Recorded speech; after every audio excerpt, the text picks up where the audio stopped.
Welcome, everyone, to the Wednesday Night Live show. We are back. We got a full cast. Tim, Paul, the wonderful, amazing Allison, and, of course, Phillip is with us. And we have a special guest with us tonight, Elizabeth Hicks. She is the U.S.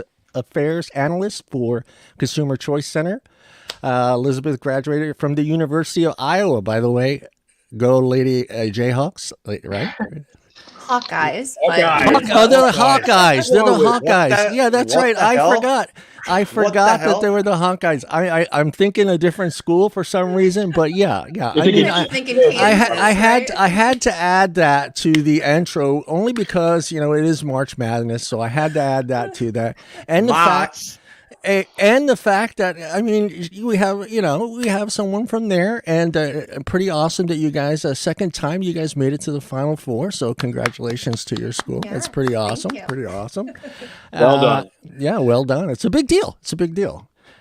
She spent 6 years working in Washington, D.C. She joined the CCC back in 2021, and now she's here with us on the Wednesday Night Live show.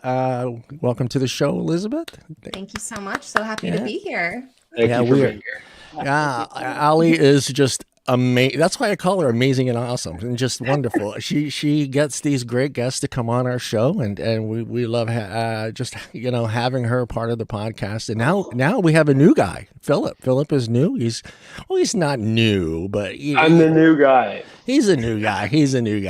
I am absolutely thrilled to be here, and thank you for being on the show. I was reading through some of the pieces you've done for Consumer Choice, and let's just say we have a few points of common agreement. Yeah. Love that. I figured we might. Yeah. Well done.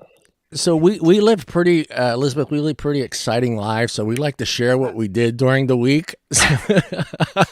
Love that. Tim, go ahead. Just because we live such fulfilling lives. Okay, so since last show, what's changed? All right, so I had a craving for chili dogs. Oh, God. Starting 2 days ago. I don't know why. It just out of the blue. I don't know if it was because I had become so mundane that I ate the same crap every day that I needed to change. So I have now since graduated to being one of those people post-COVID that will not get in his car and go to the grocery store anymore. So it's Instacart all the way, baby. Oh, yeah. And so I'm shopping online for hot dogs, right? And I ran into this brand called Slater's. Tobacco money. It could be. They could be funded by Big Tobacco. I don't care. I wanted them that bad that I bought them. The Slater's hot dogs are quarter-pound hot dogs. Okay? Slater's hot dogs is not sponsored by this show. They might as well be called Knockwurst. I'm really worried about how this is going to end. Quarter-pound hot dogs. Wait, but it gets better, folks. It gets better. So while everyone's mouth is watering in the chat. So they're 50% beef and 50% bacon. How do you say no? Yeah, you can't say no. You can't say yeah. I had. They could have been 50% kangaroo, Paul, but this is America.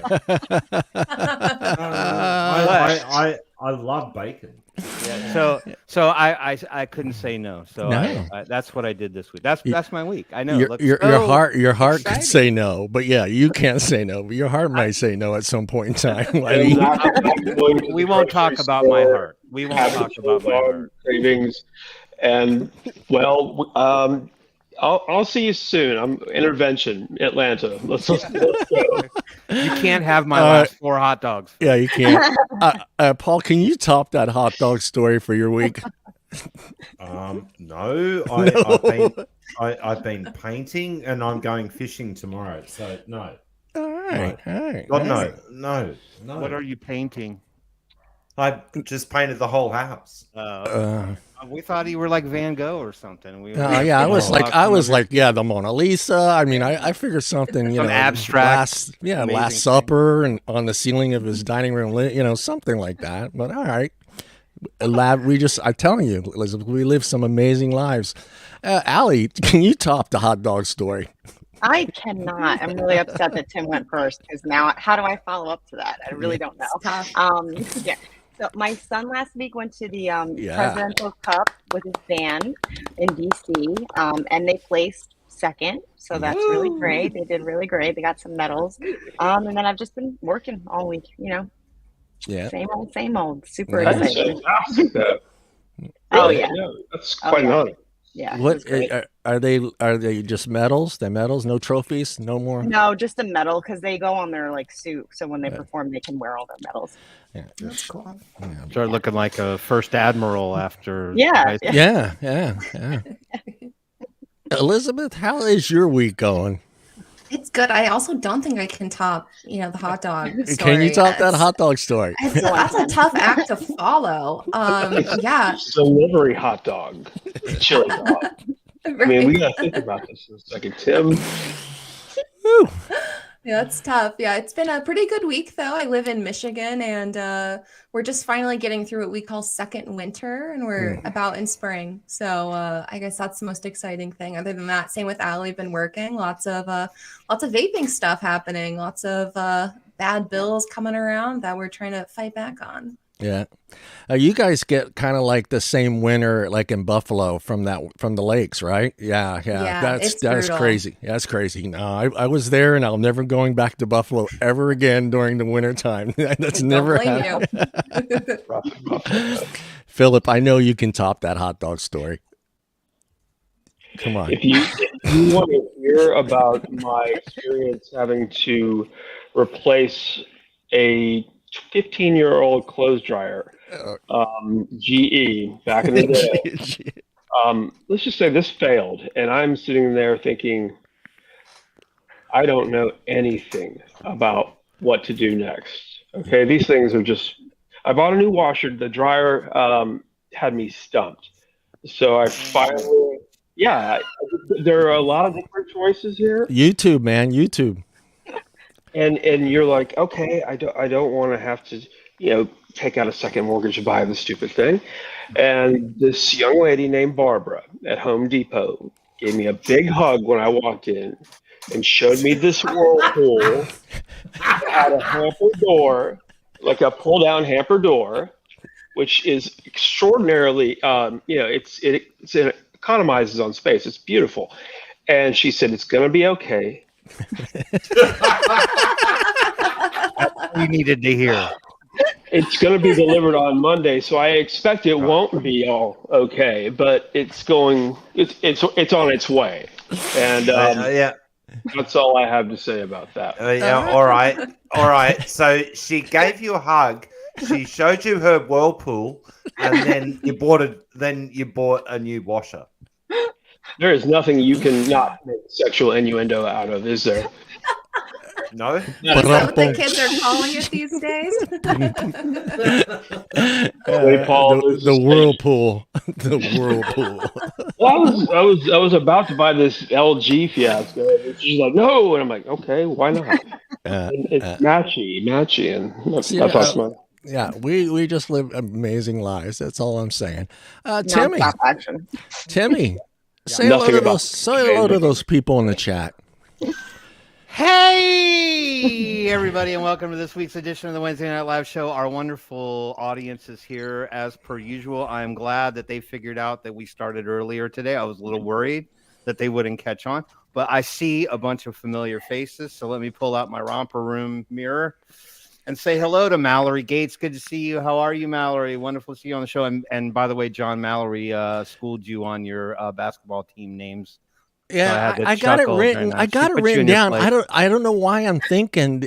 I was thinking that I have it written down here. It says right here, Elizabeth graduated from the University of Iowa. By the way, go Lady Hawkeyes. And I still said the other thing. I can't even remember what I said. That's a party. Said Jayhawks, John. Jayhawks. Sit in the corner for 2 You minutes. come to me for the instant replay always. Pam Spraggins, good to see you. How are you, Pam? Wonderful to see you here. Let me keep going.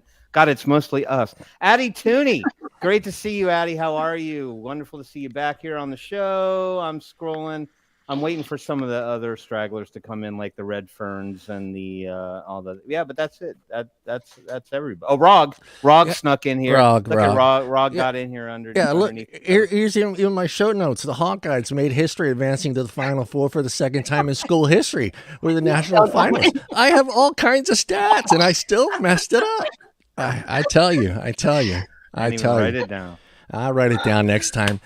Are you ready, Elizabeth? We're going to start I'm off ready. with me. I got a few questions for you, 3 questions to kind of help everybody get a little bit, get to know you a little bit. So, Cool. spending the time in D.C. and getting a front row seat in the wonderful world of politics, what surprised you the most about the whole process of how things got done there? Well, they don't really get done, I guess, was the most surprising. I moved to DC after I graduated from college, and obviously I went to University of Iowa, not the Jayhawks, but the Hawkeyes. Yeah. But I'm never living that down. We'll see. Yeah. But don't let him live it down. It's okay. But I was excited to get out of Iowa and go experience DC, and it was a good time, but I was also eager to leave. So I moved back to the Midwest. But yeah, it was interesting just to see how things worked. But I feel like House of Cards is a lot more accurate than I ever gave it credit for. You're coming the American version. US version, not the UK version. It's tough because you just graduated, so you're excited, you're out there, you're just waiting to see how all this works out, and it's just slow motion, right? It's just slow motion. I believe you just had your 30th birthday. Is that correct? I did, yes. That was last such week. a good year. Did you grow up in Iowa? I did, yeah. My mom was in the military, so we bounced around a little bit. I was born out on the West Coast in Washington, and then lived in Kansas, which is where the Jayhawks actually are. And then we made it to Iowa, and then moved out to DC, and then came to Michigan. Yeah. All right. Offbeat question: should I put my money on the girls? No. I mean, if you feel like a gambling man, maybe, but I don't know. I'm rooting for them, but I don't know how it's. Who are they playing? God, who are they? South Carolina. Ooh. Yeah, they're playing the Gamecocks. So so I got that school right. I'm inclined to go Hawkeyes. Yeah, my pledge trainer was from Des Moines, and he was an evil man, but he taught me a lot. So let's go Hawkeyes. Yeah. I was a fraternity. I apologize for nothing. Yeah. Anyway, for our viewers out there that have no idea what a fair analyst duties are, can you explain to everybody exactly what you do there over at Yes, definitely. So I focus a lot on legislative engagement. So it's nice. I live in Lansing, actually, which is the capital of Michigan. Just, stone's throw away from the capital here. So I get to annoy those legislators on the regular. They love it, I'm sure. But I also do a lot of research, a lot of external relations and things of that nature. So always fun, never a dull moment. Nice. And the last question before I send you to the vultures out there. Now working with the CCC. That one's just going to bother me all day. Do you find it difficult to acquire the data that you need from individuals or groups that you that know what you're going to use that data for, that you're intended to use that data for? Do you have a hard time getting that data, is what I'm trying to say? Not necessarily. It depends, though, on the data. I mean, it's nice because there is so much out there, right? And God bless the internet. God bless Google. Yeah. But what I find the most difficult is getting up-to-date data from the states. I feel like the states have been particularly slow lately with releasing a lot of their data, especially when it comes to vaping and harm reduction efforts. So that's been a little frustrating. And then same with even, data from the CDC. I feel like they are pretty slow to release like their youth behavioral surveys and things like that. So that's always been a little interesting, but lots of data to go through.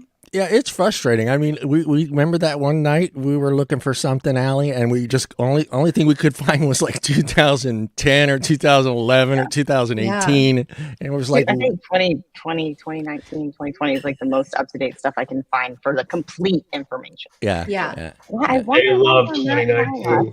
Yeah, they do. All right, Timmy up there.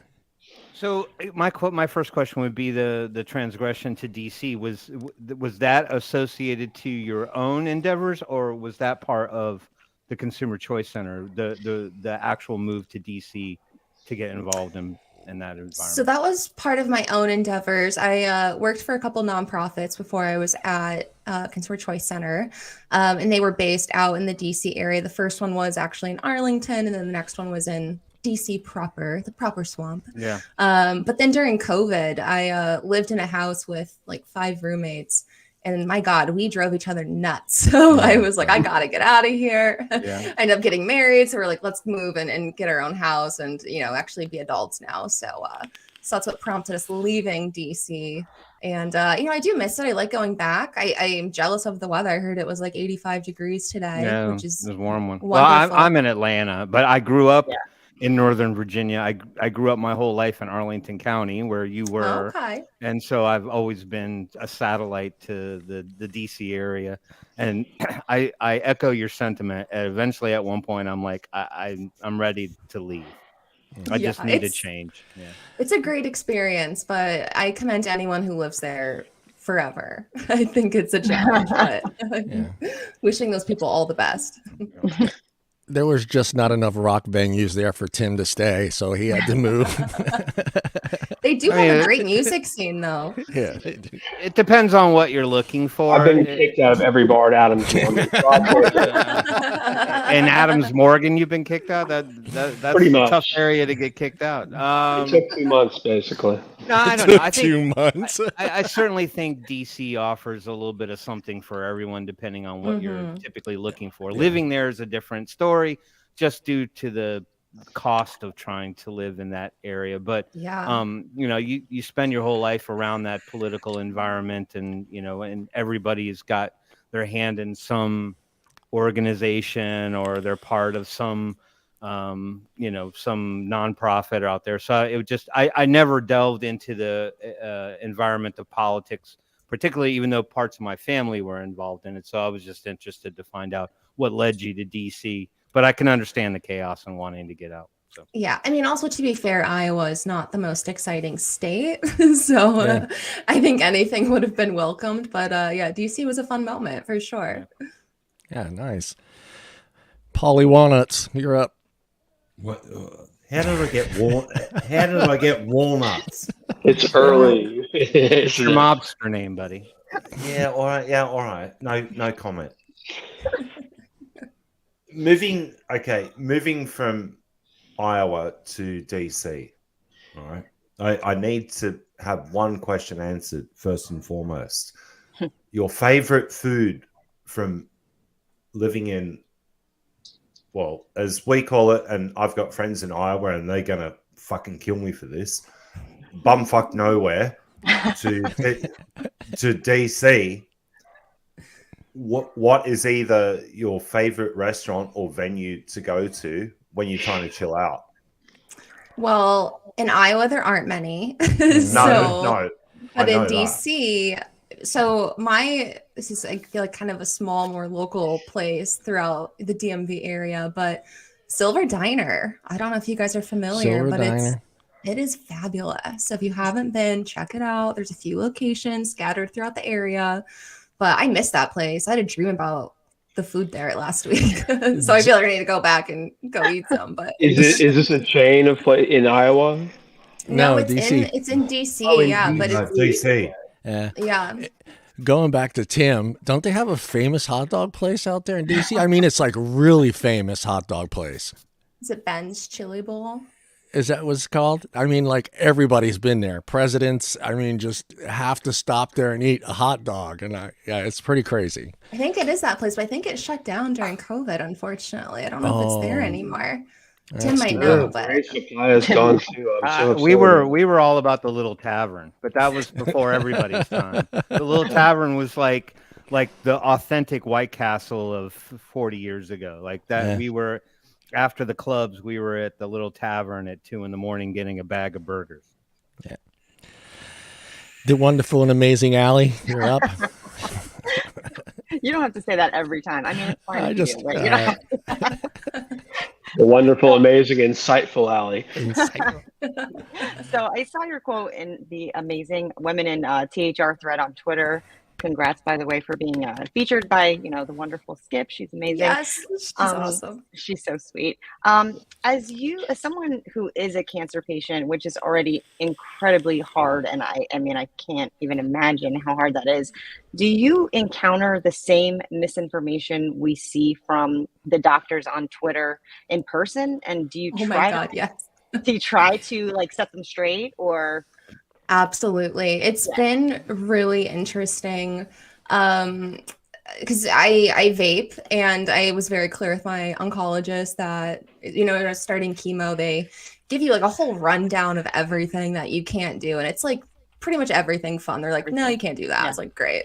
I was like, okay, so no more wine, no more THC, which is legal in Michigan, and no more nicotine. I was like, okay, but I don't smoke cigarettes, so vaping is fine, right? And they're like, well, vaping and smoking are just as dangerous. I was like, okay, first of all, these are two separate things, and I'd be happy to forward you the study from Public Health England. That's meta-analysis about how vaping is 95% less harmful than smoking. So now it's my personal vendetta and mission to like educate every physician I come into contact with, and make sure that they know, because they don't. And it's interesting because a lot of them have the exact same talking points, which I'm sure you're not surprised, as like the American Cancer Society, the American Lung Association. They're always like, only clean, healthy air should go in the lungs. I'm like, okay, well, about all the pollution then? That's not clean, healthy air. But okay, guys. So it's been a lot of misinformation, unfortunately. And I think it's just they're not seeing the new studies because they're just not really promoted. It's not being promoted, so and like a few of them have gone through like the Journal of American Medicine, but not that many, it seems. So and I just don't think they care. So I try to educate them on that aspect as much as I can. But I guess that's the point that interests me, is that they feel so confident sort of offering up this misinformed advice to their patients. I mean, I think probably underneath it all, maybe there's a little bit of general concern because they don't understand it or know much about it. So they're more inclined to say something like negative about it. Like, well, it can't be good. The only thing that should be going into your lungs is clean air, which is a fallacy in and of itself the majority of the time. But that's the part that frustrates me, is you would think that they would, especially when they're dealing with former smokers, that they would want to try to have the most up-to-date, true information to pass on. And while I can completely empathize with a doctor making his own informed decision and maybe not standing behind it as something that he would do to maybe if he was a smoker and wanted to quit, I think you look at it from a personal perspective, but he hasn't, but they haven't seen much evidence to suggest that vaping wouldn't be a good transition for a smoker to get away from smoking in general, if the aim is to cessate and then potentially quit. Maybe the argument is that, they just think there's one kind of vaping and it's all 60 milligram and, high end. So it's frustrating that, that they don't at least try to normalize the information that they pass forward. Absolutely. And a lot of it comes down to their fear of nicotine for some reason. Because, I mean, as you guys know, obviously there's cigarettes, there's vaping, there's other smokeless forms, whether it's pouches or other patches or the gum or whatever. Like, there's so many ways that we can now get the nicotine that we desire. But it just seems that they have this fear of it. And I've heard throughout a lot of the committees I've testified in, granted, these aren't necessarily the medical people, but, they will be saying like, oh, nicotine causes cancer. I'm like, where are you getting that information from? Like, no, it does not. And for me personally, like I've had my issues with the American Cancer Society, as you might have seen on Twitter. Someone's got to call them out, and I feel like it might as well be me. And it's interesting because, again, they just all use like the same talking points. And it seems that they don't really care about this idea of harm reduction. They're just straight up all about prohibition because it just seems like they're ignorant to the actual science behind it, which is really unfortunate, in my opinion. Well, do they really have an incentive to even share that information? I mean, it's in their best interest that you don't, vape, so you can. It's like, how are the oncologists making money if you're not getting lung cancer? Gotta keep those deductibles going. Go ahead, Phillip. Exactly. Well, I don't necessarily think it's about income or money per se. I think it's a unified front. I think it's, for example, when I started vaping, quit smoking, the world around me, I have a lot of doctors in my family, and they're all absurd. Happy Passover, by the way. The thing I was going to tell you is my father is a retired neurologist, and the world has known for a long time that, caffeine, nicotine, things of that nature tend to stunt the onset of things like Parkinson's disease. He used to quote this neurobiologist that said this at a conference somewhere. He said, "Do you have any advice for our, Parkinson's patients?" Like, yeah, have a, cup of coffee and a cigarette. So things of, I guess you could say maybe a lot of the researchers in these areas understand that nicotine in and of itself is not, let's just say smoking, vaping, nicotine, things of that. These are very different things. Totally. When it comes to oncologists, unfortunately, it seems like most of them are terrified of making any sort of statement promoting, God forbid, something that is, I guess you could say, less than certain to be a step up. Well, my question is there anything that isn't a healthier choice than smoking cigarettes? Is there anything that isn't healthier? I'm saying there really isn't a lot that you can think of that is more damaging. More harmful, yeah. I mean, yeah. I'm saying there is. The point is, I think a lot of these doctors, like my GP, for example, was very receptive to hearing more about vaping. Oncologists, that's a tough sell. Yeah, it really is. And to be fair, I did stop vaping during when I was doing chemo. I stopped vaping, and they gave me a kind of legitimate reason, which is that nicotine does constrict the blood vessels, which is what makes it fun. But but that makes the chemo not as effective because then it's not spreading as far, allegedly, which I was like, okay, fair enough. I guess I can take a quick break. But as soon as I was done with chemo, I was like, give me my vape. I'm ready to get the nicotine back. Let's go. By the way, your story is inspiring. Well done. No, was that through your whole treatment or only when you were having treatment? I mean, just like the day you were having treatment, no vaping, but the rest of the day you could throughout vape. the whole thing. So it was So I started chemo in May of last year and I ended in October. So for those months I had no nicotine and boy was I cranky. So I was really excited to be done with that and get it back. Do you present information like that to the physicians as well and say, if they want to come out of the gate firing, saying that, nicotine somehow strangely causes cancer, do you say, well, then why did they allow NRTs on the shelf as a smoking cessation tool? And have you looked into any of the studies where now they're doing studies around memory retention and things like that, and aging people using nicotine treatment and stuff like that to try to find out if it actually has a substantial use? I mean, they're doctors. They're supposed to know way more about our health than we could ever possibly consume. And so, to challenge them a little bit with regard to, challenge their thought process that if they want to tie it to just vaping as being something that has nicotine in it that, is cancer causing, well, then what about all the other resources? I mean, nicotine is used in a medicinal form. Do you challenge them with those angles? So I did when they had told me, no smoking, no vaping.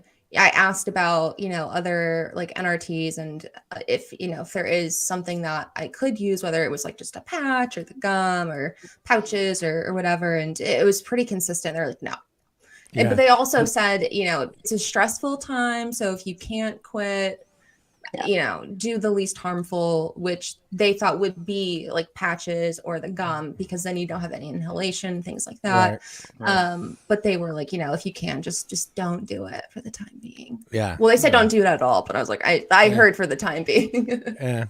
And even if you go on that mindstudy.org website for that mind study that they're doing, it says it right on the first page that nicotine does not cause cancer. And I'm like, so they can say it, but we can't. We can't say. You can't say it. Right. Yeah. Being that you are a vapor and you started vaping, did you? I always love asking people this question. Did you do your research before you started vaping, or did you just jump in? Because they all assume that we just jump into this without doing any research into it at all, and don't realize that we have gone through the process. We've gone through the patches. We've gone through the gums. We've gone through all that nonsense, and they just assume we just jumped into this, with not doing our research. So I'd like for you to share how the process that you went through before you started vaping. Yeah, I definitely did my research. I had friends who had vaped, and they had kind of the old school open systems where, they're like almost like little rockets, not like the tanks, but like the old like pen style ones. I feel like I don't see those anymore. And so I had started with those. Just because they had like all the fun flavors. I mean, and I'm sure hopefully this doesn't get used against me later, but like there was one called like unicorn puke. Unicorn poop. Yeah, yes. And that one was delicious. But I really Cottonwood. I liked the butterscotch one as well, because I'd have that with like my coffee, and that was just scrumptious. But then I actually switched over to pods. I was a big cucumber jewel gal personally, and then those got cucumber. So good. I never tried it. So. It was like a cucumber mint, wasn't it? Or was it just straight? It was just cucumber, which I know sounds like super gross, but it's almost like vaping like a spa. You're just like, ooh, so it was kind of nice. They all missed that mango. They all missed that mango. Sounds like a place in Arizona. Like, I don't know. Yeah. Oh, Timmy. Yeah, sure. I got them loaded up. So the work that you do for the CCC now, I'm trying to catch up a little bit. I have a day job, so I didn't have time to jump in too deep. But does your work take you only within the confines of Michigan, or are you national? Meaning, like, you head off to confront legislative bodies in all states, in all sectors? All states and all sectors. So never a dull moment. And especially in this specific area, I do work in other policy areas as well. But especially with this year, it's been a big focus on, tobacco harm reduction and vaping in particular. Right. And there's just, kind of an endless amount of states that think it's a good idea to try to push these terrible policies. And again, they're just not embracing harm reduction, and they're just thinking that prohibition is the way to go, which we all know it's not. They're just empowering the illicit market, which is, allowing the youth to actually acquire these things much more easier. So it's like, it just defeats the purpose of a lot of this legislation, unfortunately, which I think is terrible. So I feel lucky though, because I do a lot of it remotely. But I do have opportunities to travel around. There's been a lot of bills in Hawaii this year. So I was like, oh, we're going to go to Hawaii. But I did all remotely, unfortunately. So maybe next year we'll have to get like a little vaping retreat out in Hawaii and annoy those legislators there in person. you got to push for what do they call those? The satellite office in Hawaii, so you guys can use it there. You should be section chief, and I will be your assistant anywhere in Hawaii. We could go on that boat together. What do you tell? Okay, there are so many politicians that are otherwise in favor of legalization or decriminalization of certain drugs, legalizing marijuana. A lot of people that I tend to agree with on many issues.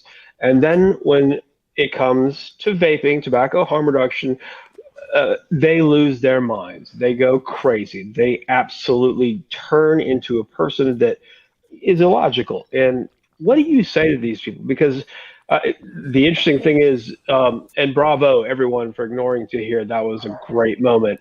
But I've never been called a right-wing think tank before. And the interesting thing is, the people that are most interested in prohibiting flavors, vaping, they tend to be on the liberal side of the spectrum, which just baffles me. What are your thoughts on that? Yeah, it's something that we bring up quite a bit in our testimony, at least whenever we can in the states where it's relevant.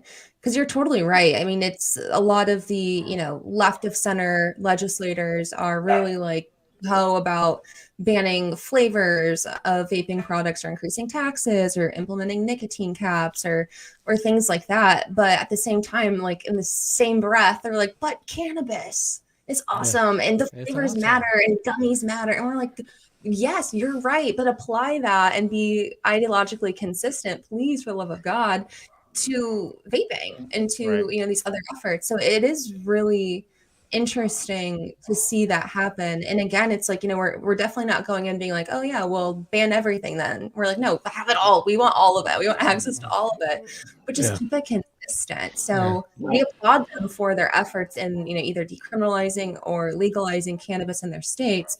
But we just ask that they, again, just apply that same logic when it comes to harm reduction efforts, which it's almost it's a colonial vibe, and they really do want to tell lower income groups, what's best for them. It's very, it's terrifying on some levels. Yeah, and there's just a lot of misinformation, I think, by a lot of these legislators where, they're being told by these different folks that are on the other side of this issue than we are, that, kindergartners are vaping, they're becoming dropouts, and it's the flavors. And it's just like, okay, I hope there aren't any kindergartners vaping, but if they are, like, where are they getting this? They're certainly not walking into a vape shop and buying these things. Either they're getting them from like older siblings, stealing them from their parents. I heard one story where like this legislator's kid found it on the street. I was like, that's gross. Maybe you should talk to him about. Maybe you should teach her. What's on the ground stays on the ground. Yeah. Exactly. Because they even, I love you brought that up because I just watched the video the other day that was talking about, the thing that we all grew up with, the 5-second rule when something falls on the ground, and now I watched this video and I'm like, oh shit, no, I'm not eating nothing anymore. If it falls for 2 seconds, I'm not touching that damn thing. Right. And you would think these COVID kids would know, but for some reason, find a street vape and they love it. Gotta hit that. That's the problem with the internet. You see so much sensationalist exceptions, very little base rate phenomenon going on there. Yeah. I don't know. Go ahead, Paul. Sorry, go ahead. Go ahead, Paul. No, I'm very curious when it comes to doctors, especially oncologists, because I survived cancer when I was 29, Wow, we're like twinsies. Well, I had testicle cancer. I lost one and I'm here. And then many years later, I had a child and they said that it was near impossible. I'm curious, the misinformation that doctors are being given, who is actually writing what they're being given these days? It makes no sense to me at all. It seems like a lot of the information is coming from, honestly, a lot of these other groups on the other side of this issue, like American Cancer Society, and specifically their Cancer Action Network, which is, their lobbying arm, or the American Lung Association, the American Heart Association, and then all of the other Bloomberg groups like, Center for Tobacco-Free Kids and Truth Initiative and all these other folks. And it's like, you guys need to read like actual data. And it's frustrating because, we do have a lot of really good studies that have come out that have, I would argue, are extremely credible. Again, like the one from Public Health England about vaping being 95% less harmful. That was a meta-analysis that was done through an entire government. So it's not like, the tobacco industry paid for that. And, so it's really interesting. And then, we have the one from Abigail Friedman, who's a researcher from Yale, about flavors and how important those are, 2.3 times more likely to help smokers quit smoking and move over to vaping. But it seems that oftentimes like those are just not the studies that are ending up in these doctors' inbox. They're just being fed misinformation by these other groups, which I think is a real disservice. Well, I think something that what Phillip brought up, but is it that they're just afraid to be outcasted from the community of doctors? I mean, just they don't want to. I mean, we seen what happened to one of the Dr. Mendelsohn, how he's treated. And Dr. Glover too. Yeah, do you think that's a big part of it? They might know that it is good for you, but they're like, do I want to take a chance and ruin my practice and be discredited and start losing patients and then it gets to money. So I mean, a lot of it. A follow-up question or a part answer to this is the universities now and what they're teaching. When you're either doing chemistry, whether you're going to medical school, or whether or not you're working in a very specialized practice. And what I even read, because I just finished another degree, and what was said to me in the final section of this degree was that nicotine is even more harmful as a molecule than any other drug on the planet. And I went, what the hell are you talking about? Right. I looked at them and I went, where's this coming from? And that doesn't sound accurate. No, I agree that Bloomberg's got a lot to, answer for, but the pharmaceutical companies, they're covering their back now in such a way that it's becoming very prominent. We have a friend amongst us, Nancy Lucas, over in New Zealand with CAFRA, and she's now looking into where the funding is coming from and what pharma has to do with it. We thought Bloomberg was bad, right? He is. No two ways on that one. But now the pharmaceutical industry, well, we've got a bigger checkbook. Yeah. We can play the game a lot harder, a lot faster. Yeah. I would love to get into some of these doctors' inboxes and look at their emails. Totally. Specifically for what they're being told by the pharmaceutical companies. Okay, we're not allowed to have this, but we can have a patch, a spray, a gum, and if you really want to get, sneaky and nasty, you can even get a suppository while you're in hospital. Please no.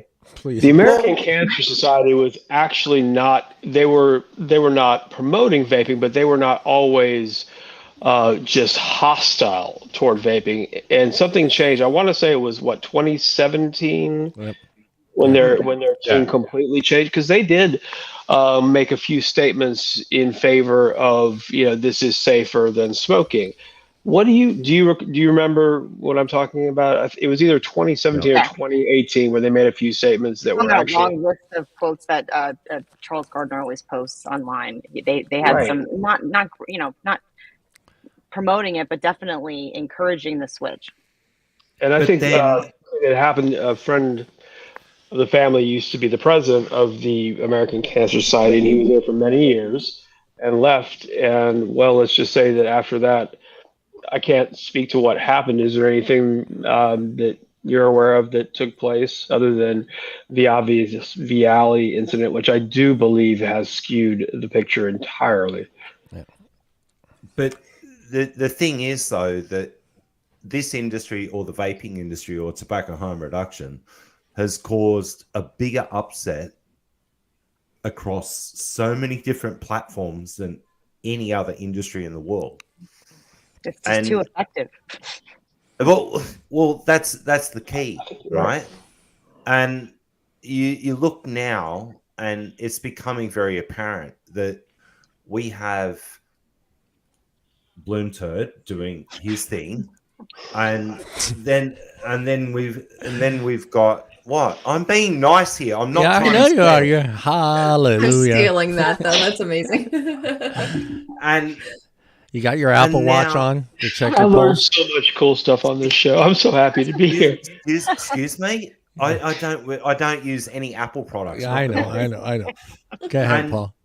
And now we have pharma, especially GSK and J&J, they've always been behind the scenes, right? Playing a game from another standpoint. Robert Wood Jones Foundation. Yeah, well, I don't ever say that because that's a drinking word for me. but I just call them J&J, right? Jackass and Jackass, right? That's who they are, right? And I've watched ever since GSK, we've been biting into their revenue, and we have for many years now, and they're backing up what they're trying to do and what they're trying to say.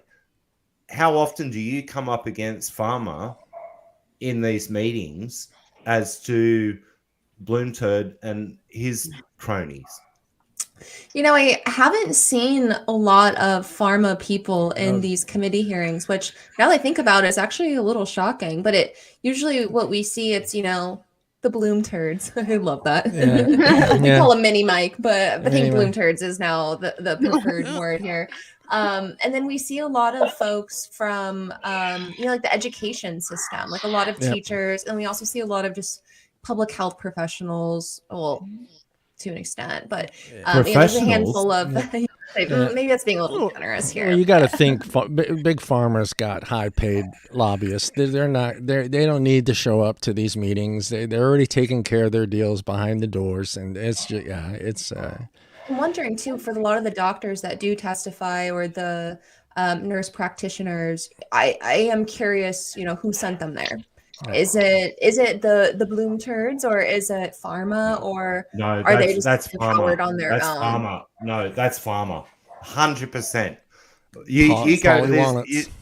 You go to this hearing, we'll give you a free holiday.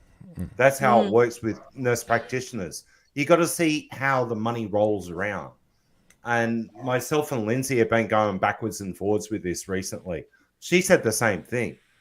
Nurse practitioners are turning up to these meetings for what reason? Either you're going to go and get, you know, a naughty weekend with your partner at a nice hotel, or what? I'm being nice. What? Naughty weekend. I love it. Well, that's what they're doing. All right, like 100%. They're getting something in return for turning up to these hearings. Yeah. All right. I mean, it's the same kind Usually of thing. it's dinner, but I'm with you on this one. Yeah, I understand. The naughty weekend, those are rare, few and far between, but I mean, who could turn that down? I ain't got no naughty weekends, damn it. Usually you have to like buy some land or something. Yeah. I got land. Allie, go ahead, Allie. You're up. So I mean, I know I see you fighting against all these flavor bans and all these different states. And how do you feel is the best way for other advocates and information, you know, for them on how to approach these, you know, prohibition type lawmakers to get through to them and to be able to have conversations with them? Like, you know, what would be some advice for, you know, some advocates that might be struggling to know how to take that first step? Yeah, I mean, I think the first step is just, well, one, have the conversations. I think it's easy to be intimidated by, you know, legislators or state reps or state senators, but these people work for you. And so really, like, they need to be hearing from their constituents. So if you are passionate about this, I mean, please contact your local reps and let them know that, you know, vaping is a much better choice than smoking combustible cigarettes, and that there are a lot of different options in regards to getting, you know, nicotine into your body, and that nicotine is not your enemy. But also too, again, like, I don't want to be, you know, a broken record here, but there's just so many good studies that are credible that I think legislators need to know about. Again, like the one from Public Health England about vaping being 95% less harmful. When I tell people that aren't aware of it, they're like, I thought vaping was more dangerous than smoking. It's like, no, not at all. And to be able to, you know, use things like that to really showcase that, again, these are harm reduction efforts. And I've had legislators, you know, tell me, well, you know, vaping is still dangerous. It's like, well, we're not saying it's like, you know, take your vitamin and that's the same as vaping. But again, it's 95% less harmful. So if you have an addiction to nicotine, then this is the much better option to do that. And so definitely, one, you know, just contact your local reps and let them know. And then two, you know, just come with studies, and I think too anecdotal stories are really helpful as well. Yeah. Especially if you're not an expert in this field. If you are just your kind of regular vapor, which love that, they still need to hear from you. Well, I think too, like personal stories too, like that's how you make a personal connection with somebody. I think that's probably the best thing you can do. So even if you don't know all the science, just tell your story. Yep. Right. I feel like I hear in hearings quite a bit from the other side about, they pull the cancer card, which is why I do it now. But I hear a lot of these emotional stories about, well, my grandmother smoked and passed away, or my aunt did, and that's tragic. It's like, and if they had access to these other delivery systems for nicotine, they might have been able to have lived longer. And I wish that for everybody. This is when I tell the legislators, like, cancer sucks and treatment sucks. I'm sure Paul would agree. But, it's important that we are doing everything we can to prevent people from ending up in this situation. And again, embracing harm reduction is, in my opinion, the best way to do that. Yeah. Yeah, we would talk about that a lot here on the show. Is just get started with your local government. Just get comfortable with those. You should know those people anyway. I'm sorry, if you should know who represents you, especially locally. But you if shouldn't you're have. Getting started, you should. You shouldn't be. Boom, tells you everybody. It's like I said, before on the show. Facebook is a great place because now every city has their own Facebook page. They have an agenda that's up there. They're going to show you what city council meetings are up. They're going to tell you what time to be there. It's all there for you, and it's a great opportunity of learning how this whole system works. Yeah, it's scary to just jump right into federal and just think someone's going to listen to you up there. They're not.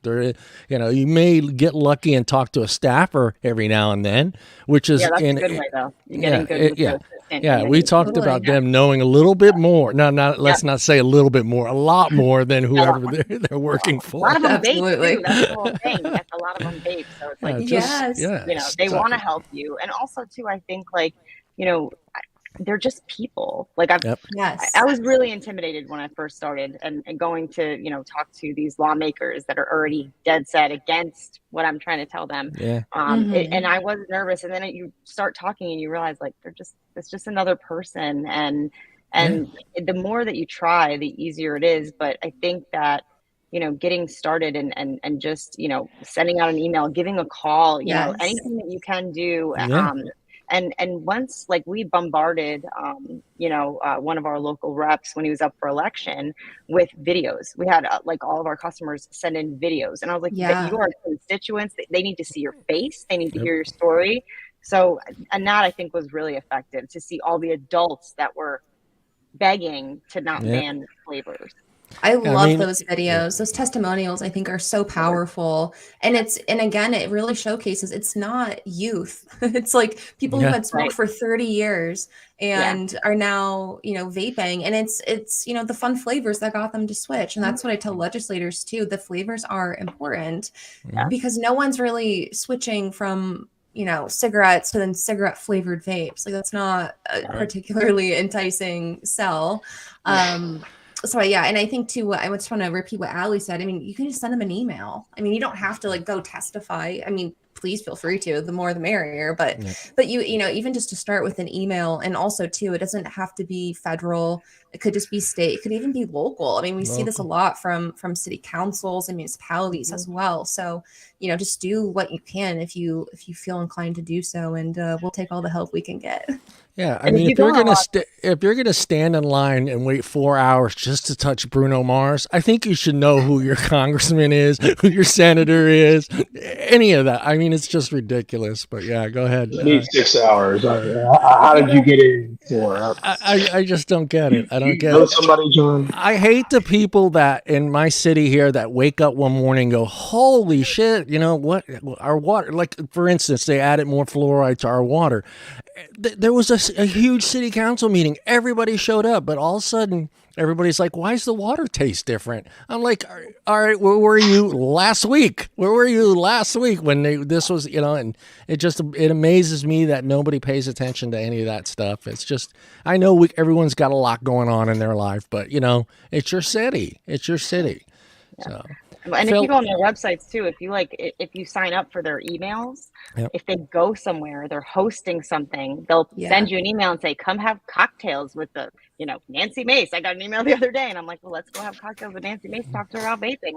So that's a really good opportunity because then you get to see them in person and you might have an opportunity to have a real conversation. Yeah. And you can also, I do the same thing with my congressman. So I know when he's here, when he's in Modesto or in the Central Valley, because I'll get an email saying he's here, and this is an opportunity for you to get make him to schedule a meeting or to see him.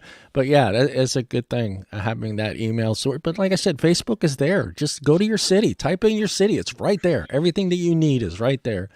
Okay, social look. Except social if you live in media- Australia. Oh, knock it off. Fuck. Here we go. Okay, social media is good, for one reason. But if you actually handwrite a letter, it needs to go into their files for X amount of years. I don't know what the statute is in the United States, but if you actually send a physical letter to your rep, it then goes into the file. And if something goes down with that rep, you can then call upon that rep. Oh, but hang on, we sent you 3,000 letters. Where's all your files? Yeah. You can pull their pants down just on that alone. Simple. It's a lot simpler to go and put, a stamp on an envelope or take it to a post office. And I heard something the other day that someone doesn't know what a post office is anymore. No, seriously. Yeah, someone actually said that. And I went, what the fuck? Stamp. What's a stamp? It's a little place where you actually go and you put something into an envelope. People, there is such a thing as a fucking envelope. All right? Hey, Paul. Is this guy on your stamp? Oh, God. You're going to set him off, and I'm going to have a Philip, you're up, Philip. No, Captain Flappy Ears is not on our stamps yet. All right. I do think the letter writing is really, really smart, though. I know you guys had Lisa on a few weeks ago, which she's just fabulous. She's with the World Vapors Alliance, which if you guys don't follow them, any listeners, please go ahead and do that. They are a wonderful organization. But they did a very hefty letter writing campaign in Europe and sent those to Parliament. And I think they had, a couple thousand letters from vapors throughout, different countries in Europe. And they can't, when they bring like a giant box full of handwritten letters from all these people, it's hard to ignore, and they have to, they have to respond to that essentially. So I think, writing letters is also a really great way to get your legislators' attention. And if you're really smart, pay for them if you're going to mail it for a signature receipt. So that way you can be like, well, you did get it. Because this person work for you. That's his Well, the handwritten letter also, it's not the standard copy and paste that we've all done. Unfortunately, now we need to start. Who talked about changing that Brian up? King even said that. Yeah, Brian he needs. Brian King. I'm glad to hear. It was like one good thing he said to me, and it's like that the light bulb went off, and I can understand when you start seeing 1,000 of the same thing, it kind of throws the He told us plenty about who he is, I think. Yeah, he did. What that he's a jackass? That's why you're called Paulie Walnuts. Philip, you're being you're up, Philip. Philly, what the heck? Filippo. Actually, I'm just listening, being content. I think, what would you say to people? We have, until I read a few things today about a legislator here that we need to visit. But when you say things outside of what we do in terms of letter writing, calls to action, what would you say we're not doing enough of in terms of effective advocacy methods? Just what are we not doing? I mean, other than contacting politicians, educating people in the you know, healthcare field, things. What are we not doing enough of, or more, what are we not getting right? I am pleasantly pleased with a lot of the efforts that I'm seeing, because it seems like there are a lot of different avenues that people are taking to advocate for this. Again, whether it's like the video testimonials or the letters or the testifying. But I think too, just having conversations with people that I think is one of the most important things. Because again, I can, go yap at a legislator, but they don't. I mean, hopefully they care, but I think too, it's like when you talk to somebody that who's against it, that's going to go a lot farther to actually have a civil conversation. And like, for example, it's like my mom is also a physician, and she is an OB/GYN. She delivers babies, and she was very, against vaping and things because she just didn't know about it.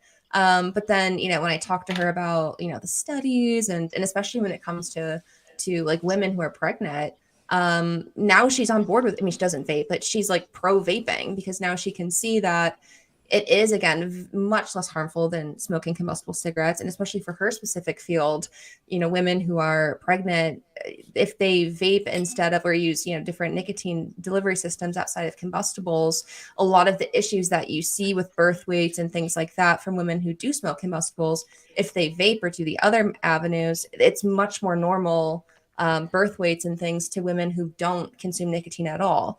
And so I think, again, just like having conversations with people is really important. And if people who do smoke cigarettes, definitely, show them the light, show them the way. If you can, buy your grandma a vape for Christmas.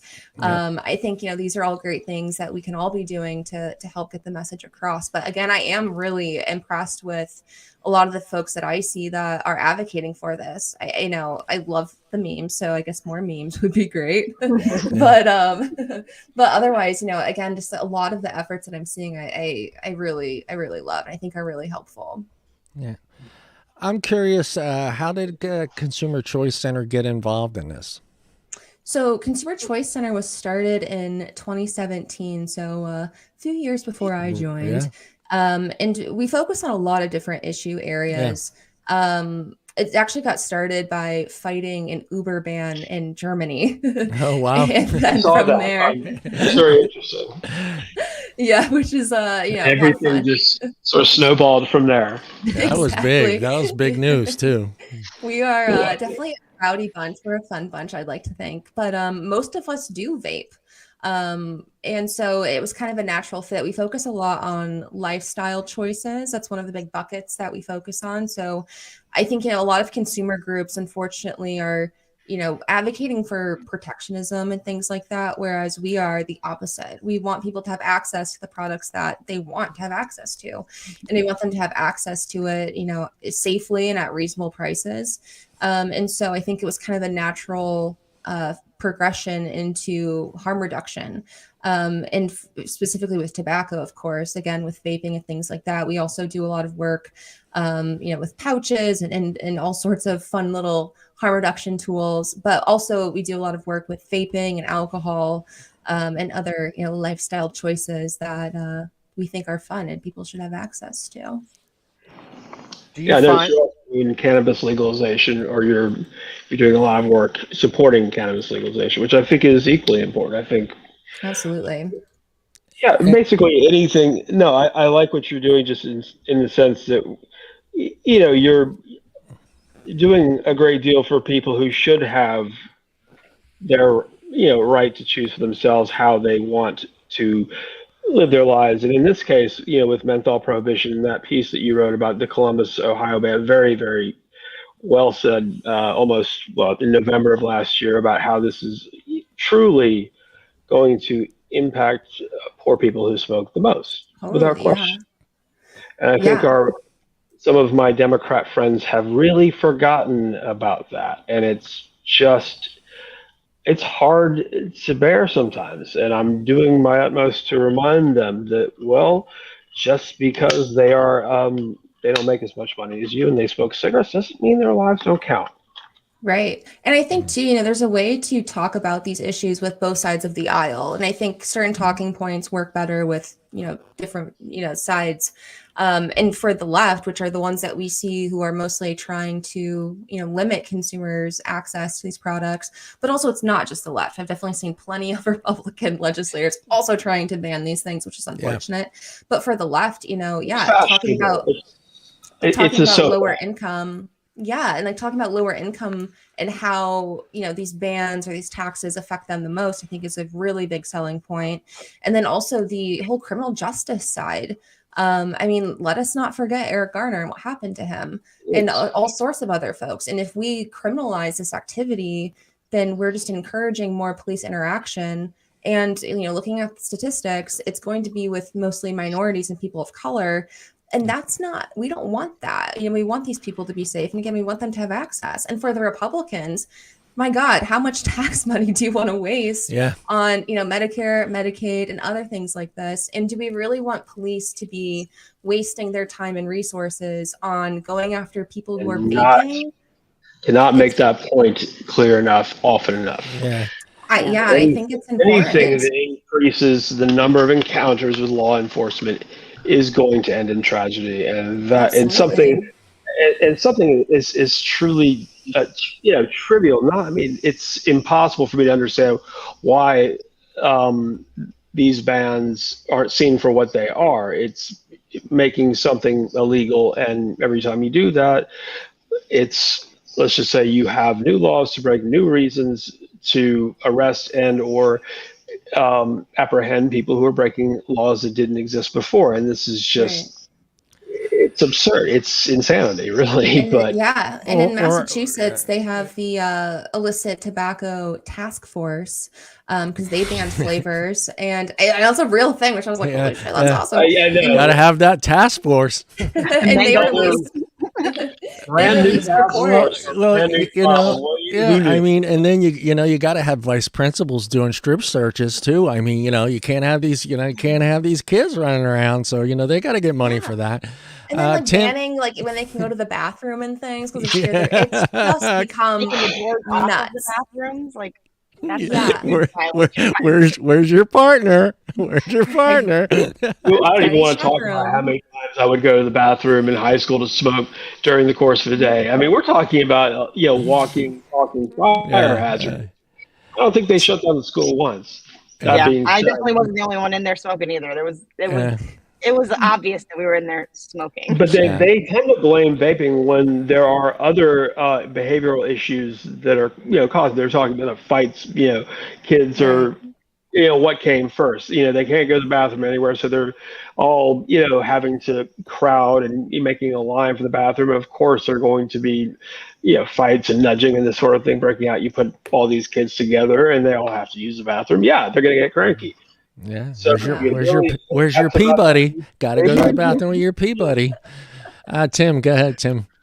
I was curious as to whether or not, when you put your finger on the pulse of these legislators, do you see that they kind of fall to the general crutch that really the core of the issue for them is the kids, and maybe they're not able to separate the two and look at it from two different perspectives? Because I feel like, this is just personally, just based on what we interact with on the daily with people who are of the ain'ts segment, is they kind of feel like we're really sort of without directly saying it, like kind of campaigning that we're okay with kids vaping. And I'm curious to know whether they seem to understand that no, we don't want kids vaping. We've said that since day one. Let's be realistic. Probably the vast majority, other than the kids that got trapped in T21, we're all underage and engaging in illegal activity. But I think we have to look at both situations as their own separate entities and say that, yes, we need to do something to try to curb the youth usage, because nobody wants that. If there are, in fact, harms and risks to youth vaping, that's something that we can address as one issue. But do you find that they're able to separate themselves and say, okay, we get it. Yeah, we as legislators don't want kids vaping too, but we have to look at this from an adult perspective as well, and that you have informed, educated people making these choices for themselves because they may have tried every other form of quit method, including counseling and hypnosis or whatever, and they don't seem. For me, it just feels like they're not able to separate themselves and look at it. If the kids are doing it and it's bad for kids, well, then it's certainly got to be bad for adults too. Yeah, you're totally right. And I feel like that's one of the biggest battles that we have when we are talking to legislators, because, again, the other side's coming at it is like, think of the kids. And we're like, we don't want the kids to be vaping either, though. Like, I mean, personally, like, I'm fine with the T21. Like, if that's what it's going to take to keep it legal for adult vapors and adult consumers, fabulous. Right. But a lot of it is just educating them about the legislators about, where are the kids getting the vapes from? Because it's not the vape shops.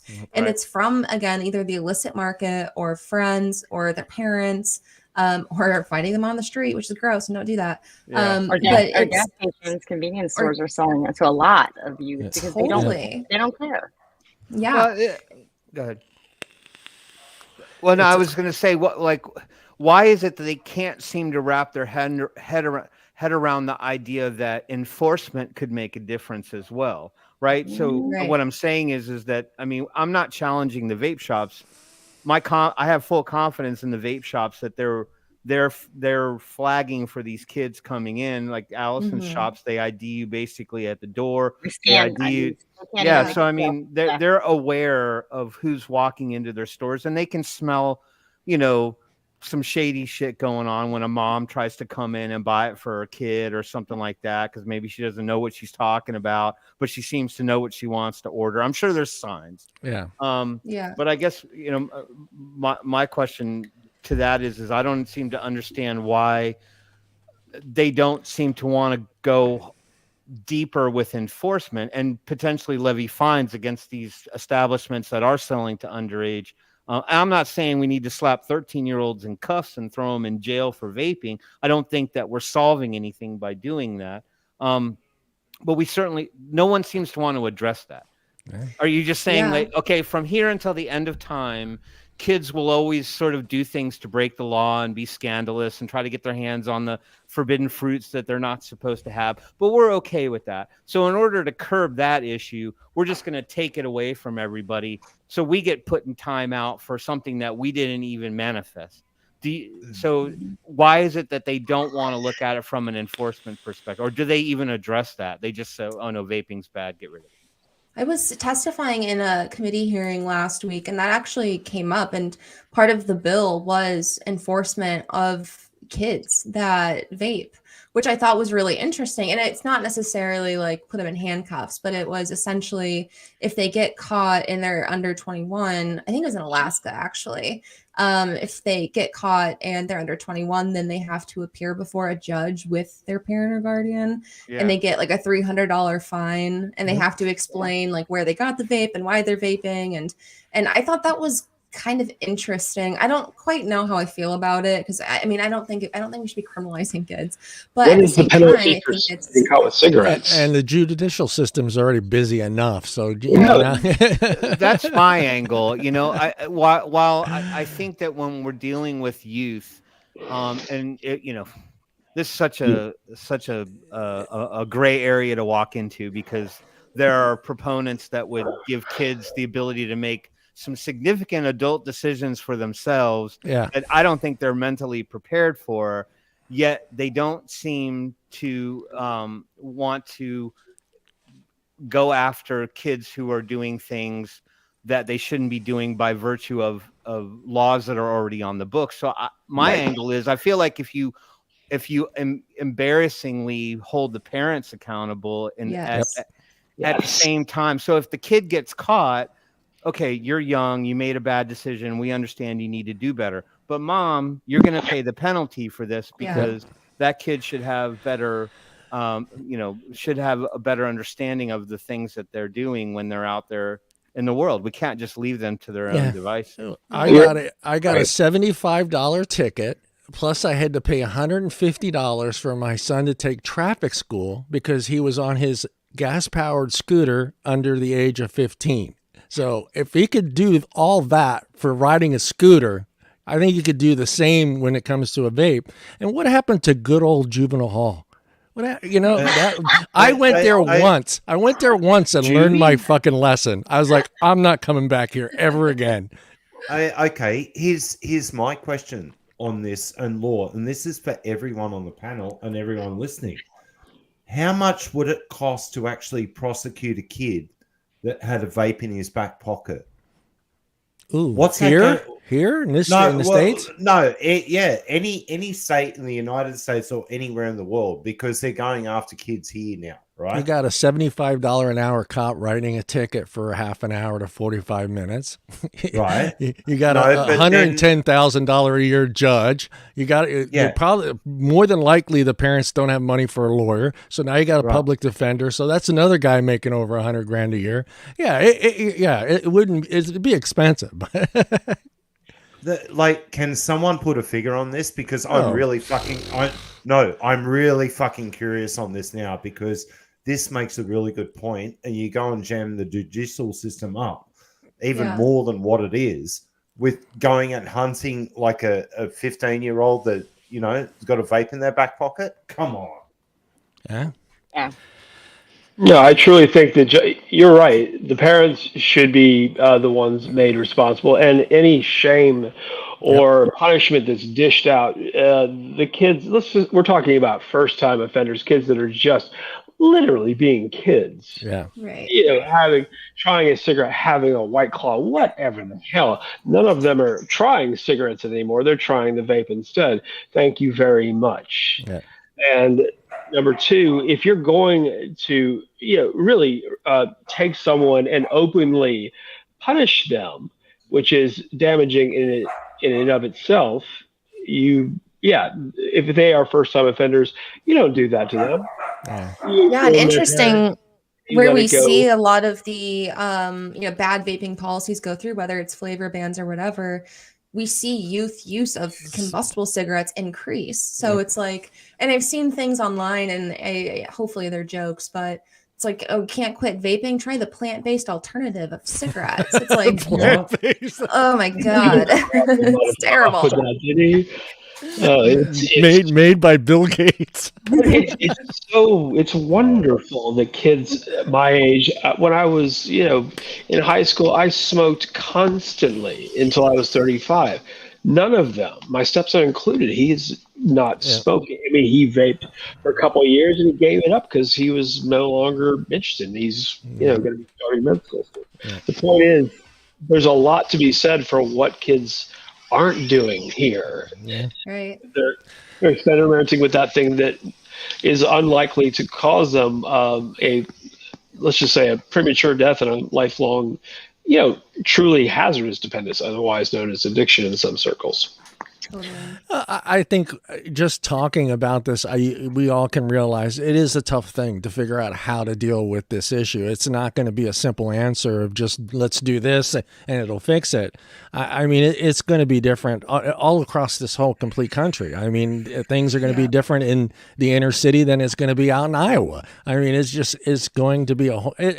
I'm glad I don't have to come up with a system, because I don't think there would be one that would work federally across the board for all youth. I don't think they. Well, nothing's going to work anyway, because nothing's going to really work. I mean, the more you tell them not to do it, the more they want to do it. Yeah. And what you said, I think the only way it will work is exactly what I said. For me, having to pay that money made sure that I knew that when that kid was on that scooter, and that changed everything for me, because I was like, hey, you can't ride it. And he felt, and the problem, like, I didn't realize, and I made my mistake, is because they saw, our city of Modesto saw that there was this big boom of all these kids buying these gas power, and then they decided out of the blue in the middle of the night to change the law to 15. And of course, my son's 14, so he's out riding his thing. Boom, I get the ticket. I learned my lesson. But I think you're right. I mean, the only way I think that it can make a difference is you do have to go after the parents, and you do have to make the parents responsible in some way that they know what's going on. And we joke about it here on the show, but I mean, when I know allowances are a lot different when I was a fucking kid. I know they're getting more than, $3, but when your kid is spending that much money on Juul pods back then, and you as a parent don't realize that your kid is spending over $100 a week on Juul, how do you not know that? How do you not ask your kid, what are you spending $100 on?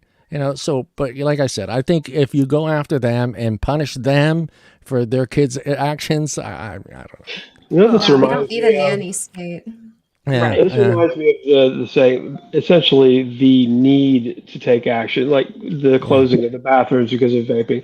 Parents are finding their kids with vapes and saying the school district or the school, the administration needs to do something. Well, sometimes the only thing worse than doing nothing is doing something. And do you really think that, kids are going to do better or worse because you decide to, give them one restroom for 1,000, 1,200 kids? It's an idiotic way of addressing the problem, I think. And there are a lot of parents who are going to point fingers at the school system or law enforcement or whatever you want to say, but they will point fingers at everything and anyone but themselves. Yep. Just parent your damn kid.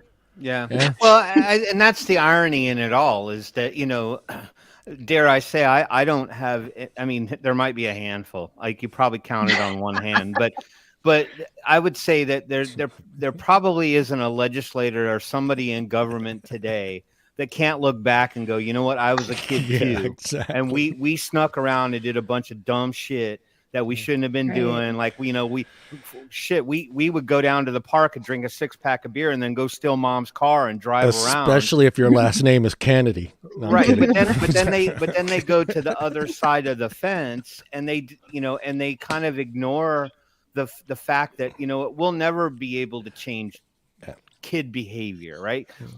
Kids are impressionable. If their friends say you need to try this, they're probably going to try it. But I don't understand why they turn that view off. But I'm still of the contingent that if you inconvenience the parents tremendously over multiple violations, and as each violation happens, you increase that fine. Maybe the first time it's $250. Maybe the second time it's $1,000. We need Australia fines, huh, Tim? We need Australia fines. No. Don't even go there because you guys are serious fines. No. Well, it was 200,000. Now that's a house. That's a freaking house. Now American thousand. Now they're upping that to $500,000. All right. Yeah, that'll fix everything. Yeah. Well, those are extreme. I mean, I'm just saying. The college fund away. I'm just saying when the parents on the line for not paying that fine, and that could lead to a bench warrant or potentially getting thrown in the clink for a few nights for failure to pay that fine. Kids are going to stop. I guarantee you, mom and dad are gonna crack a little bit more of a whip. But I just don't understand why they don't want to take a stronger approach. What I don't understand and what kind of upsets me is the whole flavor nonsense. It's almost to the point that it's like, come on, really? I mean, are you going to give up the things that you enjoy? Are you going to give up are you going to eat a steak with no seasoning, no salt, no pepper, no nothing? Are you going to go drink black coffee? Are you going to do all these things because I talked about it on the show. I pick up my grandson and he's in between, he's 5th grade and then there's 6th, 7th and 8th grade, which is middle school now here. And those kids get out before they do. And I always stop at the AM/PM to get him some snacks and to give him. And the line in front of me is all 6th and 7th graders. And you know what they're all holding? Monsters and Red Bulls and triple shots of Starbucks coffee. Triple shots. What? Yeah, triple shots. Oh, yeah. They're And I'm sitting here thinking to myself, this right here is what you should be worried about. You got kids two-fisting friggin' Monsters and Red Bulls. But okay, Patrick. Hello, Patrick. Who's Patrick? Where's Patrick? Patrick Wright. On the Liberty Radio. Yeah. He made a very good point that 60% of them, right? Like 60% of all cigarettes smoked are by neurodiverse or mentally ill type people within the school system. Right? That sure makes sense to me. And they're self-medicating. We've been saying this for how many years now? Yeah. It's interesting because when it comes to alcohol too, I mean, when I was a teenager, I was drinking like UV blue. Like I wasn't going for like straight, vodka or whatever. It's always something flavored.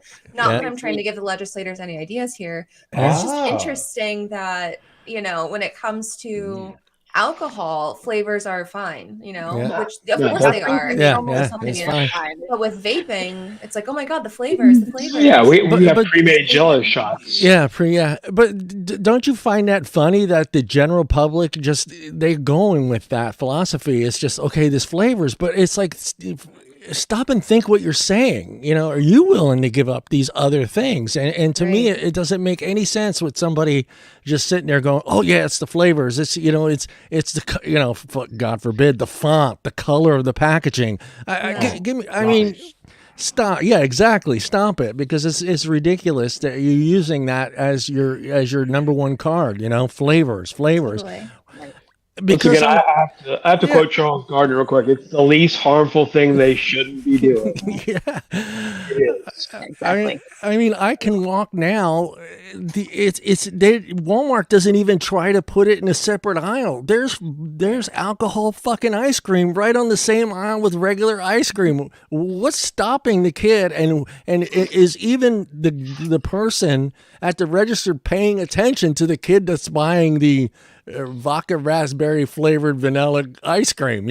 I mean, actually, you bring something to mind. Walmart, when they stopped carrying vaping devices and they kept cigarettes on aisle 1, where all of the impoverished have to line up for their cigarettes, and it's horrifying. It really is. But what kind of message does that send the general public?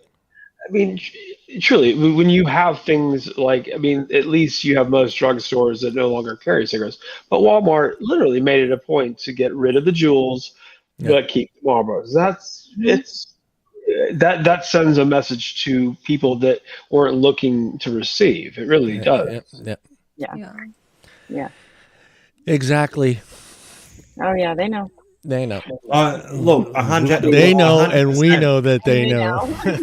But the irony, okay, of all of this is that 99% of tobacco or tobacco products are actually flavored in some way, shape, or form. Okay, and this bugs me all the time when they try and ban flavors, especially menthol for that matter. Okay. The stupidity in all of this, you're trying to ban a flavor. That makes no sense. That's an asinine statement coming from the FDA and whoever else wants to play the game. Yeah, that's because once you turn 40, Paul, you've lost your taste buds. It doesn't matter what your food tastes like anymore. It doesn't matter what your drinks taste like anymore. I'm just thinking like the FDA, because once you turn 40, it doesn't matter what you eat anymore, what you drink. Upsetting me, Johnny. Don't say that. Yeah, I go to the restaurant and I got 2 options: vanilla and vanilla. That's it. So I have traveling to do. I have meals to enjoy. So they might have Michelin stars. You never know. But again, vanilla is a flavor. Yeah, vanilla is a flavor. Vanilla is a flavor. Vanilla, I don't know what the fuck vanilla is. Yeah. That's Allie, who's up? I forgot now. We got to that point of the show where John is just, Tim, Turn your mic on, Tim. We've been doing this for 3 years, Tim. Sorry, I'm sparing everyone from the wiener dog. Oh, that's right. Yeah. What wieners? What, you got hot dogs running? Come on, bring it on. I had chili dogs for lunch.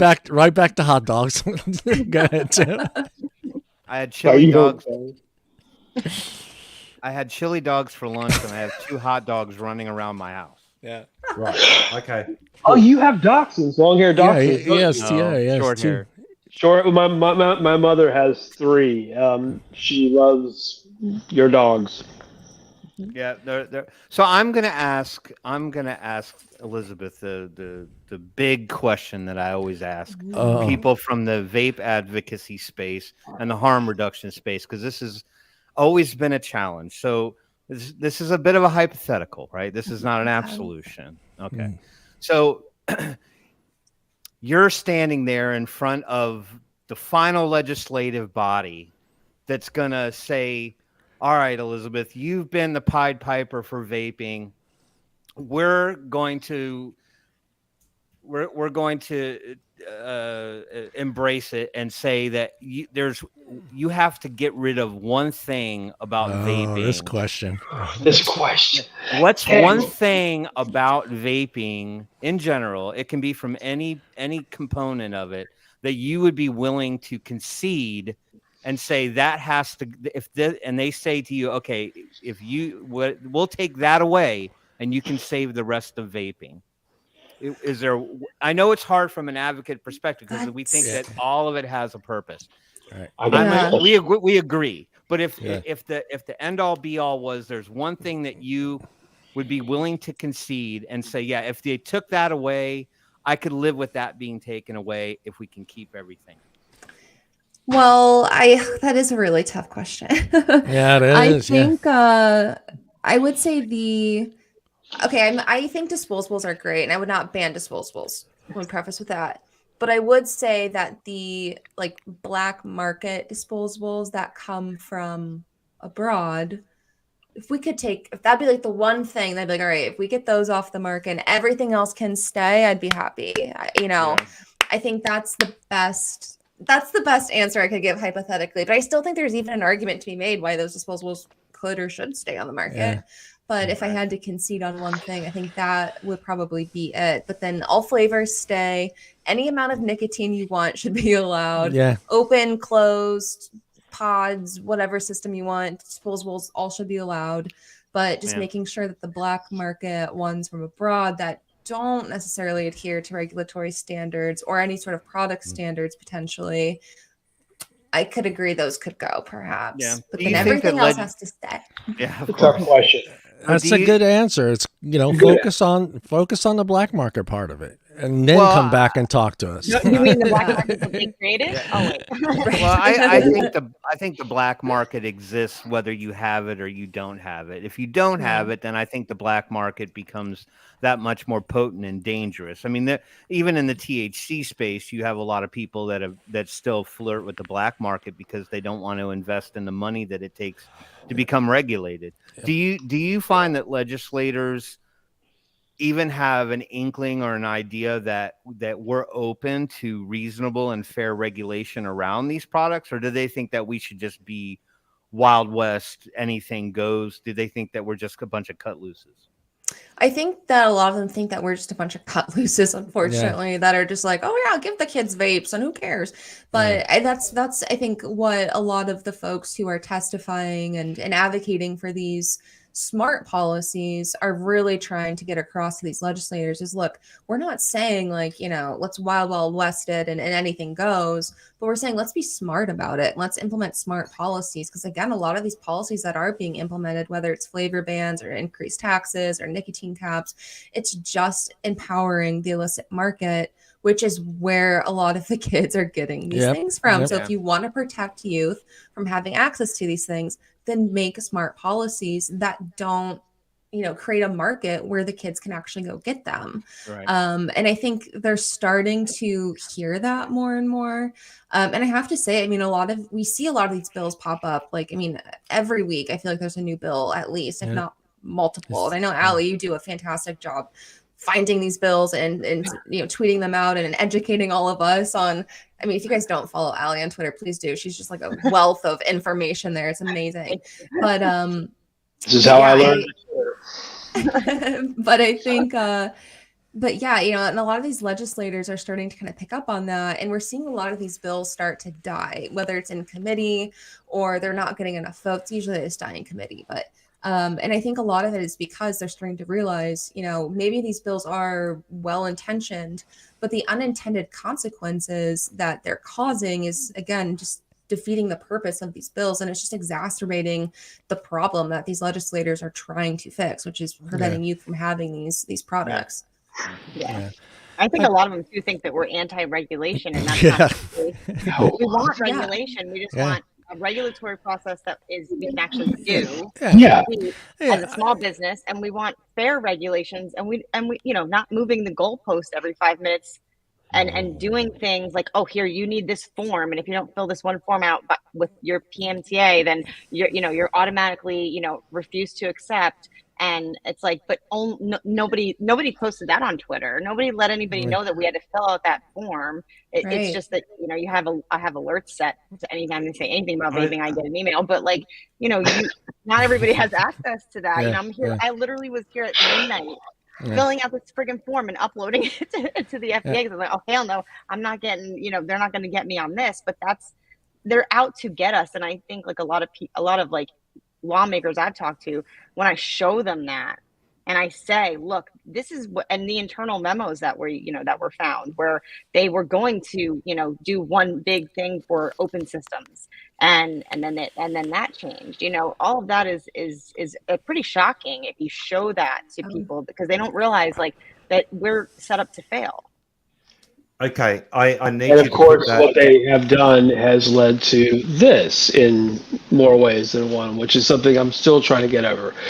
That said, it's important that we speak to politicians and health, people who are, so incredibly vehemently anti-vaping, not to hear Turk, and speak to them that we are reasonable. We are in favor of fair regulation that is, weighing this as a safer option to the most deadly consumer product in history, taking that into account. We're not looking for any sort of free-for-all market without any restrictions or guidelines. But what we're not interested in is waiting until everyone who currently smokes at 45 to die of lung cancer. That would be Go ahead, Paul. I need you to put back Patrick's comment there. The FDA, say please. Please.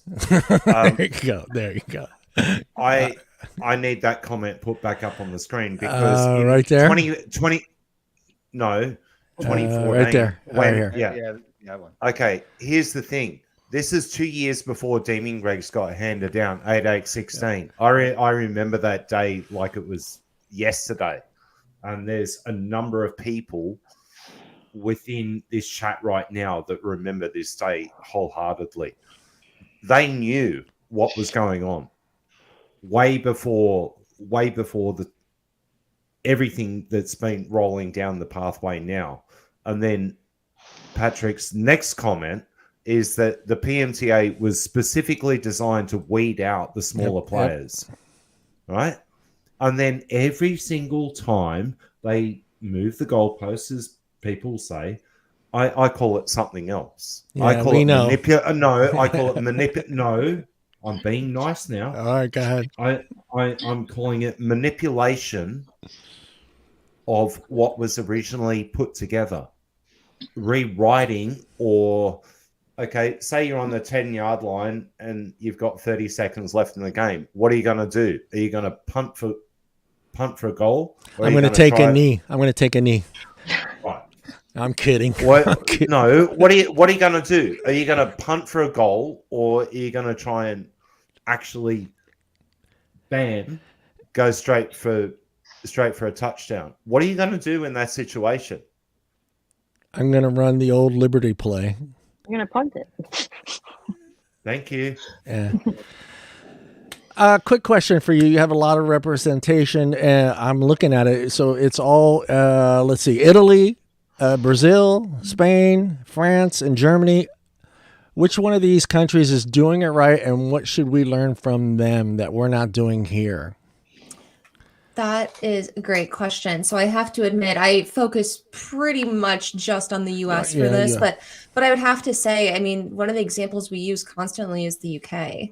I think the UK has done arguably the best job, at least from my limited knowledge in the international scheme of this, when it comes to smart policies. I mean, the fact that you can get vapes in the hospital, I think is pretty awesome.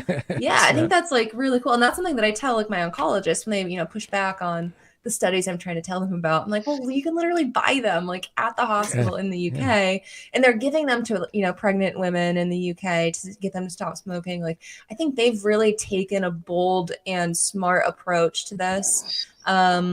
And I know they have, you know, other issues with it perhaps, but still, I think, you know, just the fact that they're embracing it the way that they are, I would love to see a lot of other countries follow suit. And it seems that unfortunately, a lot of countries aren't.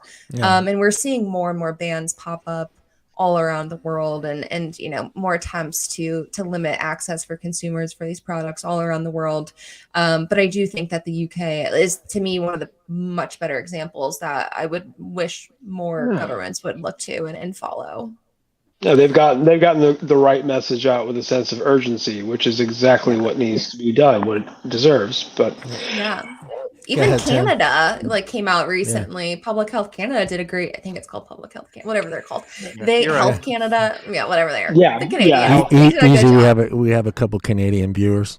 I love Canada. Again, I live in Michigan, which is like little Canada, so you know, love the Canadians. But they came out recently with you know, a lot of good stuff where they really pushed back on, you know, the misinformation. That did that. They were like, "Oh, we're going to get that big tax. We need to start to promote." There's some caveats there, but they went ahead and said Viali, not E-Valley. That's the difference between people understanding and people having nothing but misunderstanding. Tim, go ahead, Tim. Do you have any thoughts or impressions on why it is that so many health like just take the US for example? I'm not talking about like other countries since you don't really kind of mess with those, but do you have any impressions on why you feel like US legislators sort of ignore the public health, the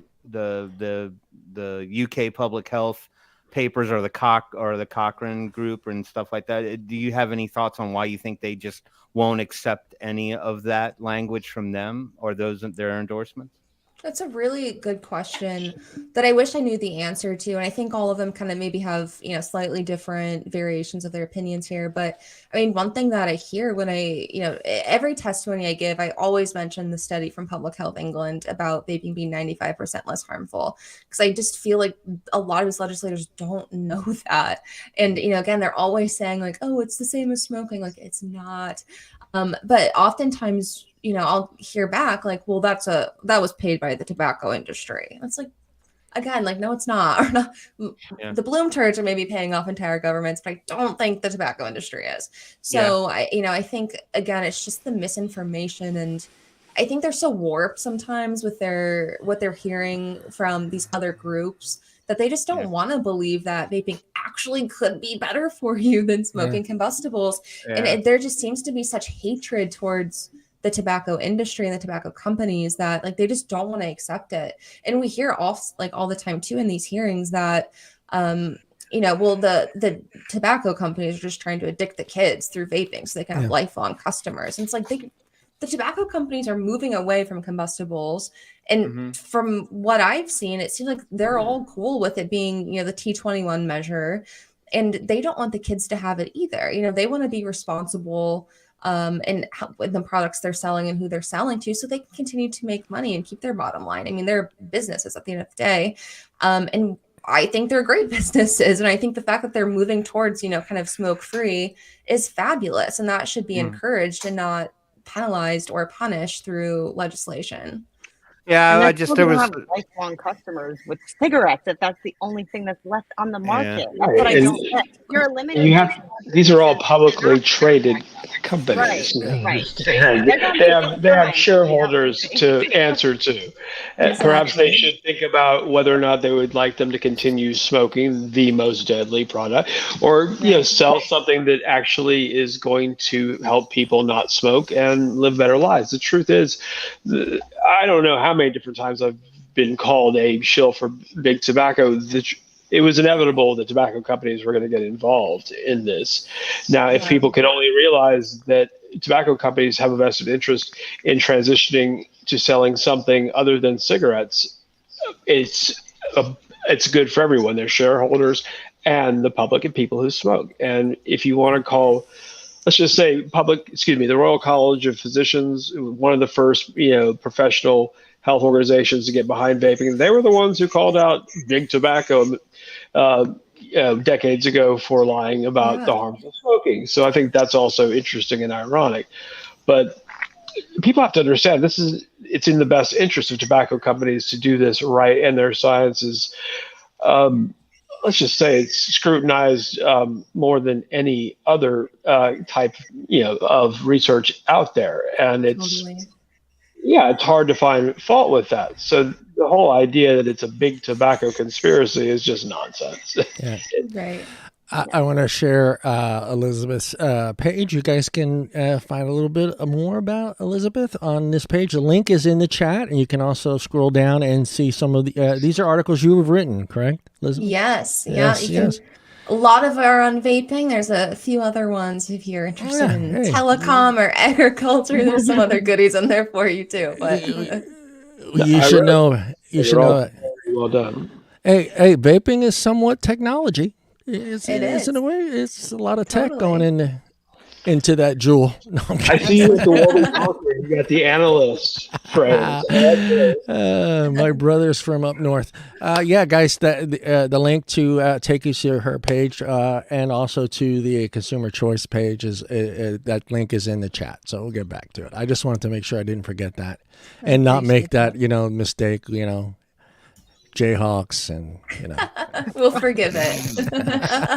It's on the internet forever. It is there forever. Hey, this would not be the Wednesday Night Live show if I didn't fuck up at least 5 or 6 times. So I'm trying to cut back on the correction. I'm just getting started. Hey, Paul. Scroll up. He's up here. Paul. What? There you go. You know what? In all fairness, I think Paul gets an extra 1,000 points tonight for wearing a Flash T-shirt tonight. Yeah. Yeah. Oh, yeah. I didn't even notice that. Wow. Paul can't do any wrong tonight. Yeah. So Paul, don't take these little little -5s, -10s. Don't listen to the Italian in the upper left-hand corner. You got a Flash T-shirt on. That trumps everything. That's right. Yeah, that does. Elizabeth, real quick, what do you got coming up? Anything that you want to share that you got coming up in tomorrow or the near future? A lot more vaping hearings. It's that time of the year where it never ends. Yeah. So we have a lot more. There's a flavor ban in Arkansas and a bunch of bills in Hawaii that keep bouncing around. Same in Alaska. A lot of vaping tax bills, flavor bans, nicotine caps. Oh, also, I feel like we didn't talk about this at all, but the tobacco-free generation that's going around gosh, that's going to be the new big thing that we're $10 they got a song. $10 they got a theme song. Stop, because we actually found a YouTube page earlier this week that is so disgusting it's not funny. Hey, Tim, how's that Partridge Family song go? I ask you because we're about the same age, because I can see that being that place's theme song, that rhythm, that beat. How did it go? That might be one of the ones that never stuck. I just remember the multicolored buff. I remember the Silver Platter song in the radio. Danny Bonaducci. I've still got Smoking in the Boys Room playing in the back of my head at the moment. You were that guy that needed to make sure you had his pee partner to make sure you didn't hit your vape or your cigarette while you were in the bathroom. Paul. A what? A pee partner? Pee partner. You remember? No one was holding. No one was holding my pecker while I was peeing. See, you always take it. You always take it too far. I'm sorry. The bathroom buddy. The bathroom buddy. The bathroom buddy. You just said a pee partner. No. Yeah. No. Game over. I win. You win. You win. I just want to throw in a non-related nugget. I'm going back to the first hour of the show. I would like to let everybody know that Ben's Chili Bowl in DC is still open. So if you do take a trip back to DC, they look like they have a couple locations. At least the one on 1213 U Street is still open. It's still there. You can still order online. That's the one. Amazing. That's the one that has all the. I mean, there's some big time famous people that have eaten in this place. I mean, you go in there, the wall is just filled with every. Elvis ate a hot dog there. Come on, man. Come on. I did not know about it. Iconic. I'll be quite like. I'm surprised you didn't know about it, Tim. And I knew because hot dogs just didn't seem like a big staple of the true. DC area. Now that you are a hot dog connoisseur, you know about this place. So you may be taking a little road trip this weekend. Like Nathan's hot dogs was like the thing. Like you had to go to New York and get a Nathan's dog. Yeah, it's New York. I thought that was like the big hot dog place. I had no clue that DC was known for hot dogs. I know that DC is known for a bunch of turkeys, but maybe not hot dogs. Turkeys in suits. Yeah. Yeah. So I have another question for Elizabeth, going back to the whole thing. So the fact that you get the opportunity to speak to people in the political spectrum, have you ever been contacted later by any of them and say, hey, I was listening to what you were talking about and I found it really interesting and I'd like to know more? Have you ever had occurrences like that?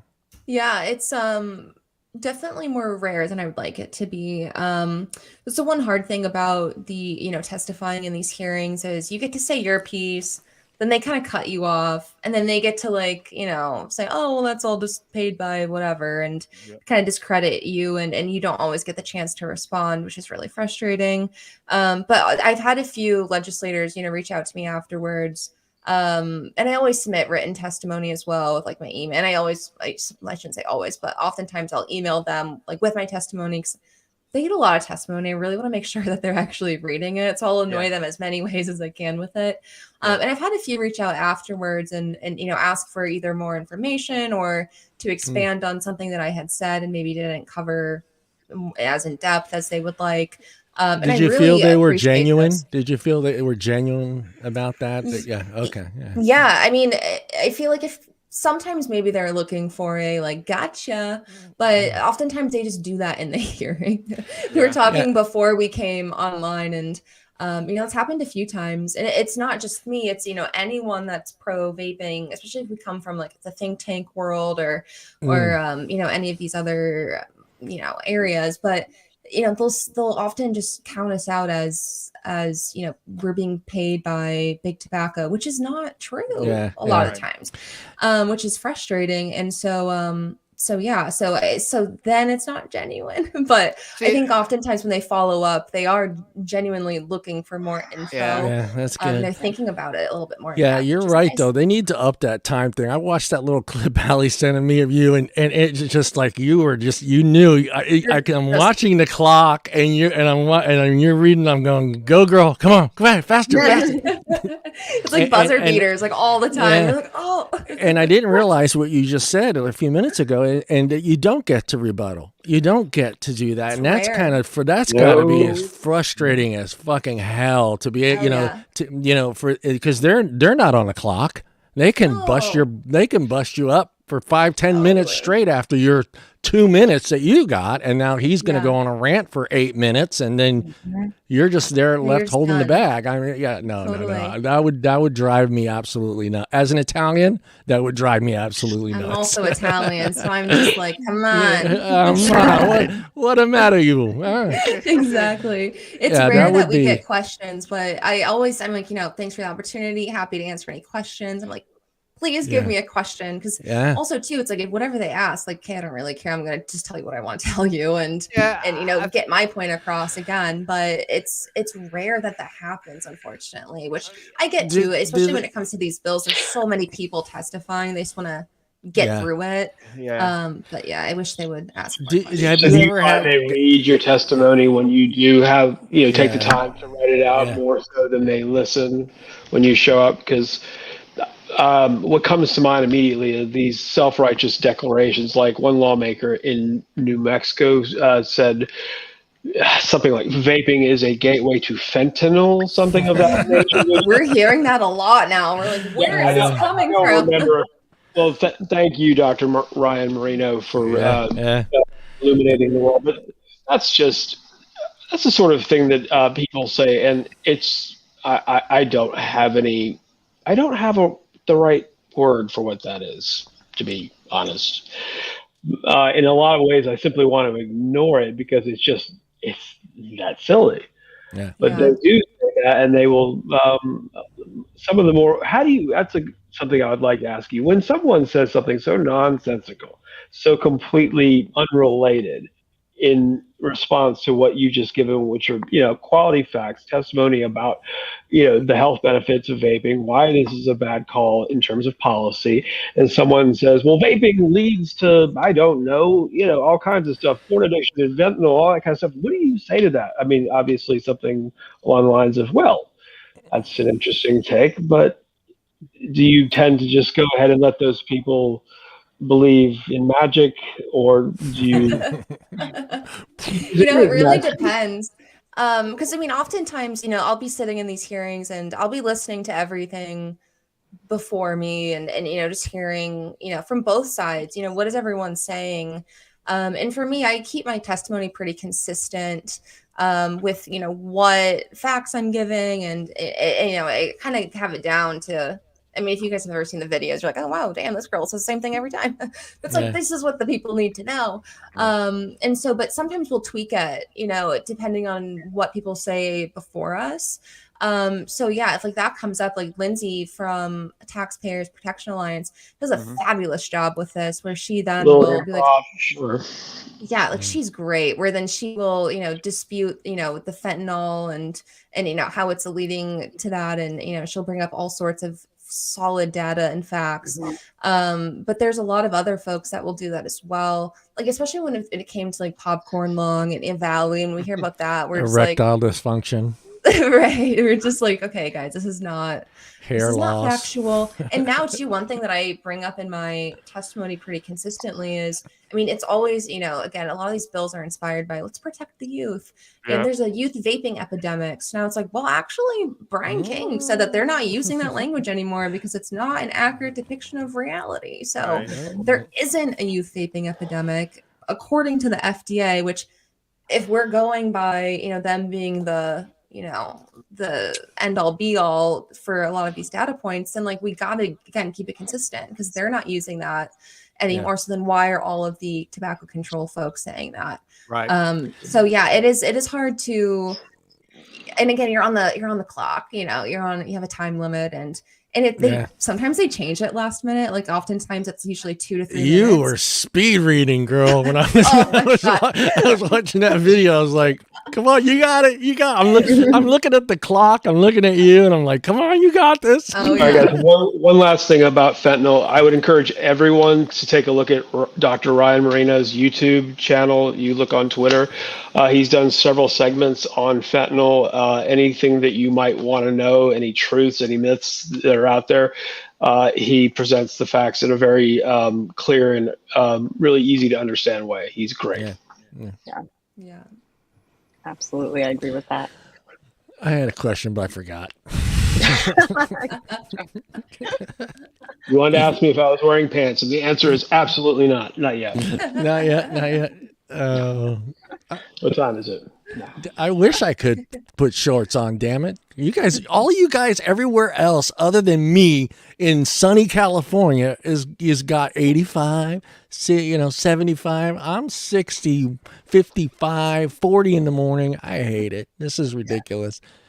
I lived my first 30 years in New York. I earned this. I earned this. Like South Carolina weather. Anybody else? Anything? We got a couple minutes here. Somebody want to? Actually, I want to thank you, Elizabeth, for doing this. We really appreciate you coming on and spending the whole 2 hours with us. This is awesome. Oh, it's a blast. I hope everybody on the East Coast and my team here enjoys the new time start. I do. Well, it just means I'll actually get to go to bed at a decent hour tonight. Yeah, my eyes aren't half closed. Like I'm not. See now, Tim. You know you can still eat those 2 hot dogs and go to bed at a I can't do that this late. I might actually stay in my wonderful relationship after all. It's very exciting times. I'm telling you, it's really. I just simply want to say, Elizabeth, thank you for coming on the show. Thank you for all the incredible work you do in supporting this community and tobacco harm reduction overall. And it's really good to know that we've got some really wonderful people in this space. And so we just appreciate you coming on the show and sharing your story and talking about what you do. And it's all very impressive. Yeah. Well, thank you guys. Really appreciate the opportunity to be here. It takes a village, and appreciate all your guys' efforts as well. And let's keep rocking and rolling. Thank you for your candor. It's been great. I know Paul wants to say something. Be nice, Paul. Yeah, I'm going to be very nice, actually. Paul. I love Paul. You actually need to change your name, Elizabeth, and thank you ever so much for joining us. But in between Elizabeth and Hicks, you need to put Turbo. All right? That's your new nickname. Yeah, that's your new nickname. I love that. Like the fish or the car. Well, anything Turbo. But yeah. Thank you so much. I appreciate you, honestly, and it's really courageous for you to share your story. It's not an easy thing to do, to share a personal story, and everything that you are doing is phenomenal, and it's very inspiring, and I'm very appreciative of all of that. Well, that's very kind. Thank you for that. Definitely not, I was not expecting to get cancer at 29, but shit, we're going to use it to the best of our abilities and, play that card whenever it works. And it's working with the legislators. So, use it to do good. That's what, exactly. Exactly. Filippo. I'm grateful. Thank you for coming on and sharing with us. Yes, your story is legendary, and I'm absolutely grateful for the way that you represent and carry yourself. Thank you on behalf of everyone, and most of all, enjoy 30 plus, because it only gets better. It only gets better. But hope you'll come back sometime and give us an update. Would love to. Yes, I would love to. We'd love to have you back on. What you do and how you do it, because and we promise Paul will be a lot nicer next time when he comes back. Tim will have some other food story to share. I'm going to prepare chili dogs live on the show. Now that's an episode I will be back for. Vaping chili dog show. Yeah. Before we go, Tim, are you boiling or frying or barbecuing? No. I don't want to know. I'm just kidding. Quick. Normally I just throw the sons of bitches in the microwave and be done with that. I'm a bachelor. What do you want? This time I decided I'm busting out the air fryer. And I did them in the air fryer, and that worked awesome. Yeah. Awesome. Air fryer is the greatest invention of our time. Yeah. Air fryer hot dogs, actually, they do have a place in my heart. Air fryer everything. Any teenager's greatest foods: hot dogs, cup of soup. What do you call them? The little cups of soup. You know what I'm talking? What are they? Instant or Nissan or something? Oh, you get ramen. Yeah, top ramen. All right, guys. Enough nonsense. Elizabeth, thank you again for joining us. Thank you, everybody in chat. We will see everybody next Wednesday. At what time, Tim? 7 p.m. my time, 4 p.m. his time. Elizabeth is in the Midwest. You're what, 2 hours? 2 hours, right? I'm actually Eastern time zone. I know. Really? From Michigan. Yeah. All right. So I don't know, Paul. What? But time if you will are it in the be your Midwest, room? It's 9 in the morning. 9, No, I know 9 that. a.m. 9 a.m. in Australia. 9 a.m. So if you're in Aussie land, it's 9 a.m. That's it. That's all you're getting out of it. Thank you, That's everybody. 6 Central, y'all. We touched on all the time zones. We'll see everybody next week, and thank you again. Elizabeth. I know. I was trying to hit the button.